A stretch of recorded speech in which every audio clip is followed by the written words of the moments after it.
یقین آخرت پارٹ 3، انبیاء کا سلسلہ اور ان کی شہادت۔ اللہ تعالیٰ نے انسانوں کی رہنمائی کے لیے انبیاء کا سلسلہ قائم فرمایا اور ان کے ذریعے کتابیں نازل فرمائیں۔ اس رہنمائی کا سلسلہ کبھی منقطع نہیں ہوا۔ خاتم الانبیاء حضور صلی اللہ علیہ وسلم کے بعد اللہ تعالیٰ نے ہماری رہنمائی کے لیے قرآن کو باقی رکھا اور اس کی حفاظت کا بطور خاص اہتمام فرمایا، جس کے بارے میں ارشاد ہے: إِنَّا نَحْنُ نَزَّلْنَا الذِّكْرَ وَإِنَّا لَهُ لَحَافِظُونَ۔ ہم نے قرآن کو نازل کیا ہے اور ہم ہی اس کی حفاظت کرنے والے ہیں۔ نبوت اور رسالت کے لیے ہمیشہ اللہ تعالیٰ نے ایسے لوگوں کا انتخاب کیا جو اپنے وقت کے بہترین انسان تھے اور جن کے صادق و امین ہونے میں کسی کو شک نہیں ہو سکتا تھا۔ اس کے ساتھ ہی یہ بات تقریباً سارے ہی انبیاء کی زندگی میں نظر آتی ہے کہ اپنی دعوت کے سلسلے میں انہیں بڑی سخت مخالفتوں کا سامنا کرنا پڑا اور سخت ترین آزمائشوں سے گزرنا پڑا۔ جب ہم دیکھتے ہیں کہ وقت کا بہترین انسان خدا اور آخرت کی طرف بلاتا ہے اور اس سلسلے میں سخت ترین مخالفتیں اور آزمائشیں اسے اپنی دعوت سے ذرہ برابر بھی ہٹا نہیں پاتی، تو اس کا یہ صبر و استقلال ہی اس کی دعوت کے حق ہونے کی بہت بڑی دلیل بن جاتا ہے۔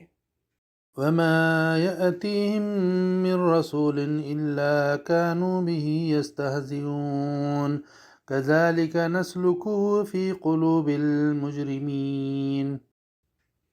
اور کوئی رسول ان کے پاس ایسا نہیں آیا جس کے ساتھ انہوں نے استہزاء نہ کیا ہو، اسی طرح ہم یہ ان مجرموں کے دلوں میں ڈال دیتے ہیں۔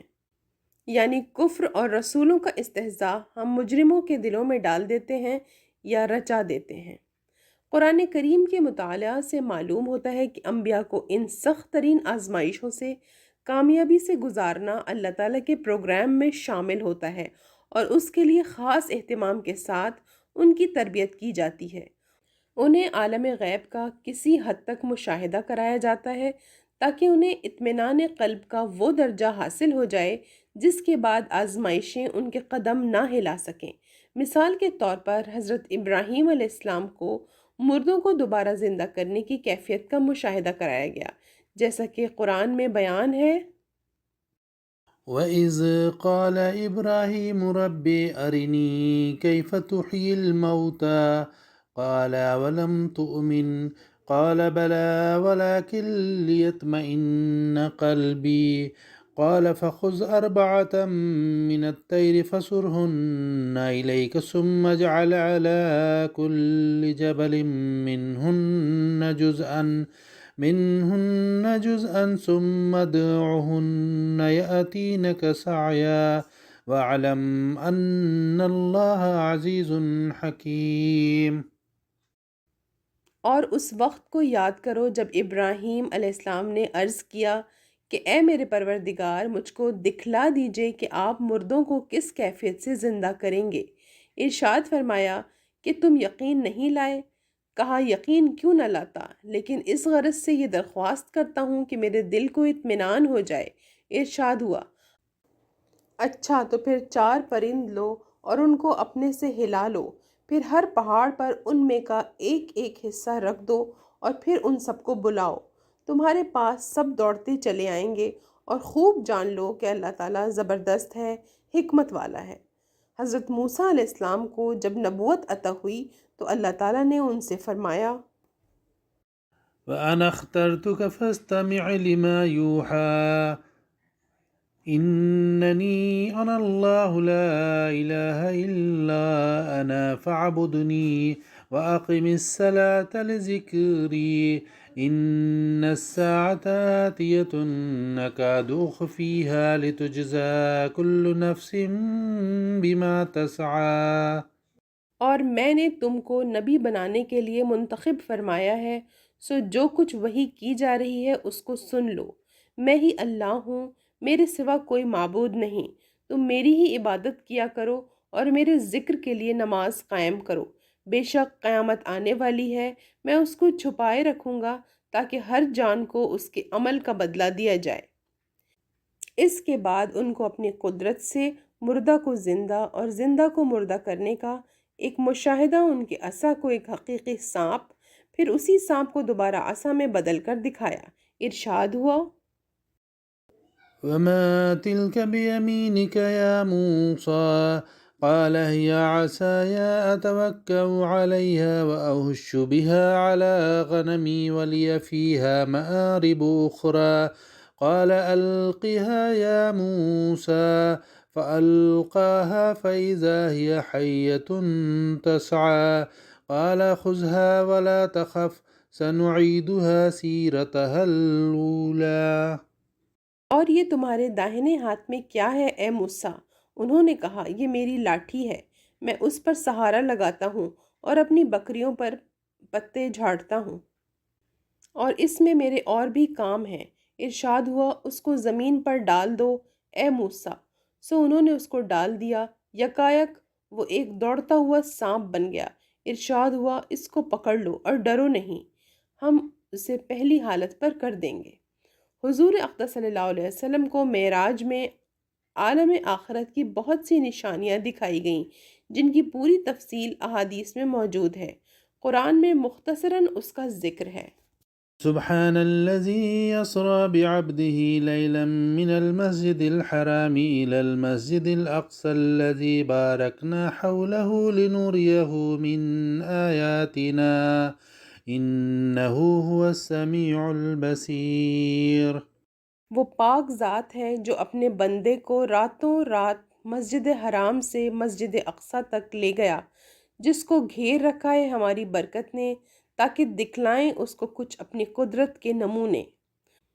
اسی کے متعلق سورہ نجم میں ارشاد ہے، لقد رأى من آيات ربه الكبرى۔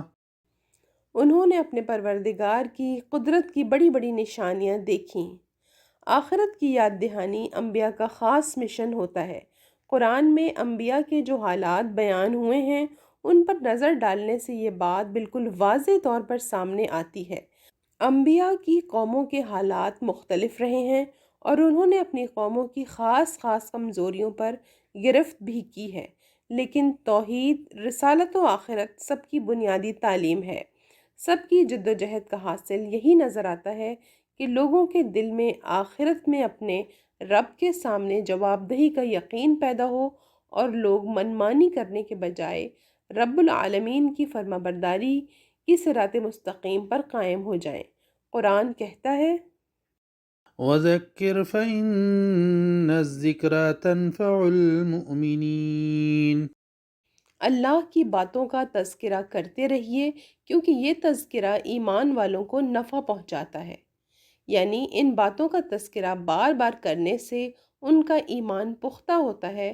قرآن میں یہی باتیں مختلف انداز سے بار بار پیش کی گئی ہیں، اور ایسے دل نشیں انداز میں پیش کی گئی ہیں کہ ان کی تلاوت سے کبھی جی نہیں بھرتا، بلکہ انہماک و اشتیاق بڑھتا رہتا ہے۔ اس کی آیات میں غور و فکر سے خدا اور آخرت پر یقین پختہ ہوتا ہے۔ اللہ تعالیٰ کا ارشاد ہے، وَلَقَدْ يَسَّرْنَا الْقُرْآنَ لِلذِّكْرِ فَهَلْ مِن مُّدَّكِّرٍ۔ اور ہم نے قرآن کو نصیحت حاصل کرنے کے لیے آسان کر دیا ہے، سو کیا کوئی نصیحت حاصل کرنے والا ہے؟ غیب کی باتوں پر ایمان و یقین پیدا کرنے میں ذکر کی جو اہمیت ہے، اس کی مزید وضاحت ایک مثال سے ہو سکتی ہے۔ الیکٹران ایک برقی ذرہ ہے جسے براہ راست نہ تو دیکھا جا سکتا ہے، نہ کسی اور طرح سے محسوس کیا جا سکتا ہے۔ طاقتور آلات بھی اس میں کوئی مدد نہیں کر سکتے، لیکن اس کے اثرات، نشانیوں کو محسوس کیا جا سکتا ہے۔ اس کا ایک اثر یہ ہوتا ہے کہ جب اس کی شعاعیں ایک خاص قسم کے پردے پر پڑتی ہیں تو اس سے روشنی پیدا ہوتی ہے، جسے براہ راست آنکھوں سے دیکھا جا سکتا ہے۔ ایک سائنس کا طالب علم اپنے اساتذہ سے الیکٹران کا تذکرہ بار بار سنتا ہے۔ سارے اساتذہ اس کی جو صفات و علامات بتاتے ہیں ان میں کوئی تضاد نہیں ہوتا، اور اپنی کتابوں میں بھی اسے وہی کچھ ملتا ہے جو اس کے اساتذہ بتاتے ہیں۔ اس کے نتیجے میں کسی طالب علم کو الیکٹران کے بارے میں کوئی شک و شبہ نہیں رہتا۔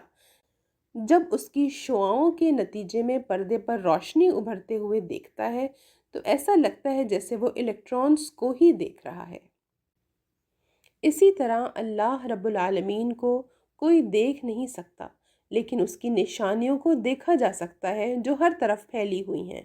اگر ان کا تذکرہ بار بار صحیح انداز میں ہوتا رہے تو اللہ تعالیٰ کی نشانیوں کو دیکھ کر اس کی ذات و صفات پر یقین پیدا ہونا کچھ مشکل نہ رہے۔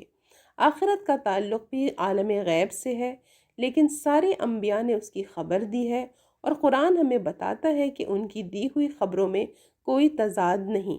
اسی طرح انبیاء پر نازل ہوئی کتابوں میں بھی وہی باتیں بتائی گئی ہیں، اور آخر میں انبیاء کا سلسلہ ختم ہونے پر اللہ تعالیٰ نے ان کی تعلیمات کو قرآن میں محفوظ کر کے اس کی حفاظت کا انتظام کیا ہے، اور ہم دیکھتے ہیں کہ دنیا کے کسی حصے میں اور کسی بھی زمانے میں پائے جانے والے قرآن میں کوئی فرق نہیں۔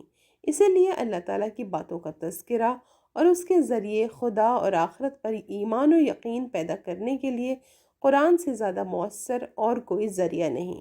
اللہ تعالیٰ کا ارشاد ہے، كتاب أنزلناه إليك مبارك ليدبروا آياته وليتذكر أولو الألباب۔ یہ بابرکت کتاب ہے جس کو ہم نے آپ پر اس واسطے نازل کیا ہے تاکہ لوگ اس کی آیتوں میں غور کریں اور تاکہ عقل مند اس سے نصیحت حاصل کریں۔